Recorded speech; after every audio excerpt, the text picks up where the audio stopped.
कवठे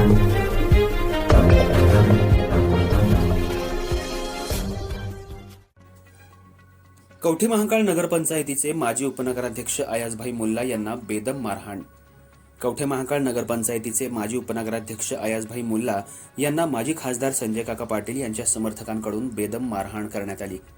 माजी उपनगराध्यक्ष अयाजभाई मुल्ला यांच्यावर शुक्रवारी सकाळी 7:30च्या सुमाराला संजय काका पाटील यांच्या समर्थकांकडून बेदम मारहाण करण्यात आली. या निषेधार्थ आमदार सुमनताई पाटील आणि युवा नेते रोहितदादा पाटील यांच्यासह समर्थकांकडून मारेकऱ्यांवर कडक कारवाई व्हावी या मागणीसाठी कवठे महांकाळ पोलीस ठाण्यासमोर ठिय्या मारला होता. रोहित पाटील गट आणि संजय काका पाटील गट आमने सामने आल्यामुळे तणावाचं वातावरण बनलं आहे. रोहित पाटील यांच्या समर्थकांकडून आज कवठे महांकाळ शहर बंद ठेवण्यात येणार आहे. कवठे महांकाळ मारहाणीचे पडसाद मिरजमध्ये उमटले.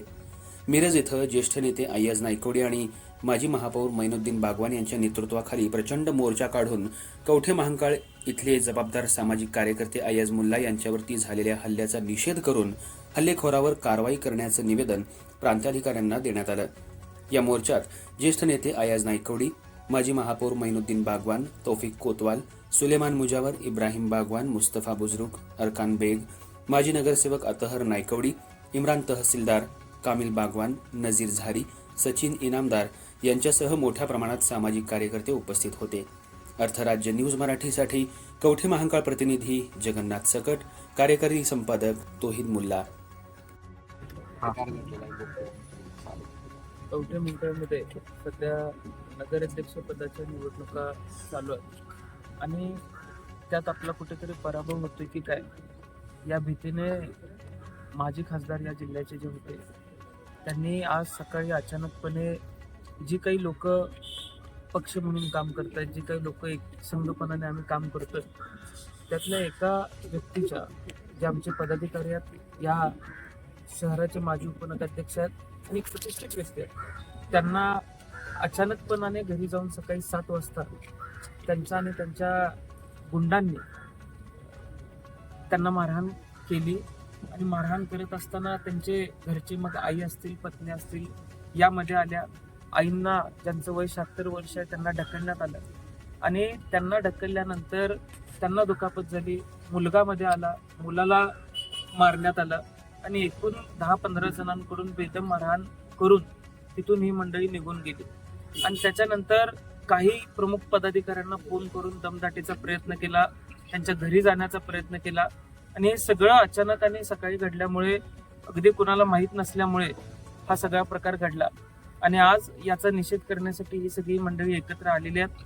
गुन्हे दाखल झाले पाहिजेत ही मागणी घेऊन आम्ही आलेलो आहे.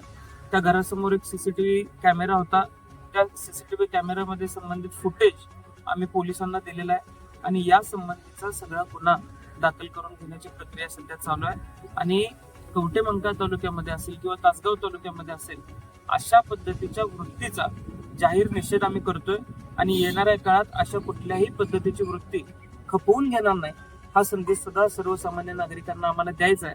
कारण सर्वसामान्य नागरिकाच्या घरापर्यंत जाऊन जर घरातल्या माता भगिनींसह मारहाण होत असेल तर आज तासगाव कवठे महांकाळ सुरक्षित आहे की नाही हा प्रश्नचिन्ह आज राज्याच्या गृहमंत्र्यांसमोर निर्माण झालेला आहे.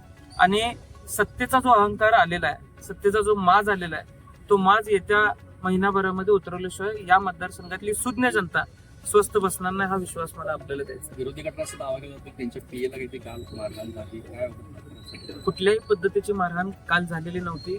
काल मारहाण झाली असती तर कालच येऊन गुन्हा दाखल केला पाहिजे होता. एखाद्या घटनेचा अप्रचार कशा पद्धतीने करावा हे जर कुणाकडून शिकायचं असेल तर ते यांच्याकडून शिकण्यासारखं आहे.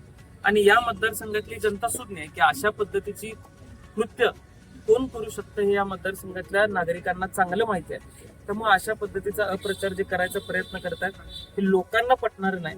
त्यामुळे असा बालिशपणा त्यांनी थांबवला पाहिजे असं मला वाटतं. तासगाव तालुक्यातील काही ठराविक खंड क्षेत्रामध्ये प्रचंड अतिवृष्टी झाली, पंचनाम्याचे आदेश तरी दिरंगाई शासनाने केली असं मला वाटतं. त्या बाबतीत सुद्धा दिरंगाई झालेले ताईंचं पत्र मुख्यमंत्री असतील, उपमुख्यमंत्री असतील, उपमुख्यमंत्री व अर्थमंत्री असतील आणि कृषी मंत्री असतील, या 4ही मंत्र्यांना आपण आमदार सुमनताईंच्या माध्यमातून पत्र दिलेले आहेत की तातडीने पंचनामे लवकरात लवकर करून घेण्यात आले पाहिजेत. कारण अतिवृष्टीमुळे सगळ्याच पिकांचं नुकसान या मतदारसंघामध्ये झालेलं आहे. जे द्राक्ष पीक आमचं प्रमुख पीक आहे त्या पिकांमध्ये सुद्धा प्री स्टेज जी असते त्यामध्ये अडचणी निर्माण झालेल्या आहेत. त्यामुळे येणाऱ्या काळात भरपाई देत असताना शासनाने विचार करून या सगळ्याची लवकरात लवकर पंचनामे करून नुकसान भरपाई द्यावी अशी मागणी आम्ही केली. कवठे मंकाळ येथे काल झालेल्या घडामोडी बाबतीत या ठिकाणी राजकारण किती खालच्या पातळीत करतात त्याचं मूर्तिमंत उदाहरण काल आपल्याला पाहायला मिळालं. माझे एक PA खंडू हवाळे नावाचे दलित समाजाचे आहेत, त्यांना परवा दिवशी मारहाण झाली आणि परवा दिवशी न सांगता ते माझ्याकडे काल सकाळी घरी आले.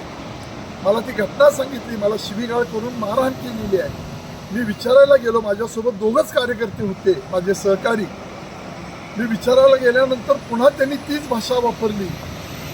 दिवस संपलेले आहेत, रोहित पाटील आमदार होऊन मंत्री होणार आहेत, एकेकाला ताणून मारीन, अशा पद्धतीची भाषा वापरली. माझ्यासोबतच्या असणाऱ्या सहकार्यानं त्यांना 2 थप्पड मारल्या. त्यावर पुन्हा मी ही सोडवासोडवी केल्यानंतर त्यांनी माफी मागितली, दिलगिरी व्यक्त केली आणि आम्ही तिथून निघून आलो. हा विषय संपला म्हणून सांगितलं. पण रोहित पाटलांना राजकारण घाणेरड्या पातळीवर न्यायचं असल्यामुळं जाती समाजात गटातटात राजकारण करून आपल्याला मतं घ्यायची आहे, ही भूमिका या निमित्तानं दिसून आली. पुन्हा त्यांना घेऊन गेले. 550 लोक 100 लोक बरोबर बोलवली. तासगावातली कवठे मंकाळमधली लोकसुद्धा गोळा होईना लवकर आणि मग एवढ्या थोडक्या लोकांना घेऊन ते पोलीस स्टेशनवर गेले. माझ्यावर गुन्हा नोंद करा, चोरीचा आरोप घाला, कोणत्याची या ठिकाणी केस घाला, अशा अनेक बाबी करण्याचा प्रयत्न केला.